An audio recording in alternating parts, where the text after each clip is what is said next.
ବର୍ତ୍ତମାନ ଚାଲନ୍ତୁ ଛୁଇଁ ଆଳୁ ତରକାରୀ କେମିତି କରିବା।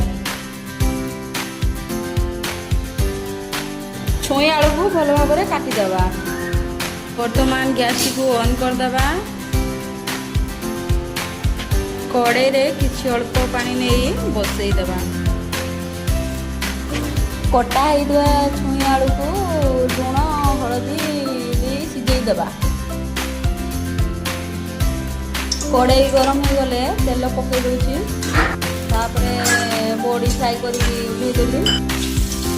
ତାପରେ ଲଙ୍କା ଦିଆହେଲା, ସୋରିଷ ପକାଇଦେଲି। ତାପରେ ମୁଁ ପିଆଜ ପକାଇଦେଲି। ପିଆଜ ଦେଇକି ଟିକେ ଚଲେଇଦେବା। ତାପରେ ଅଦା ରସୁଣ ପେଷ୍ଟ ଦେଇଦେବା। ମିକ୍ସ କରାହେଇଥିବା ଗୁଣ୍ଡ ମସଲାକୁ ଦେଇଦେବା। ଟମାଟୋ ପକାଇଦେବା।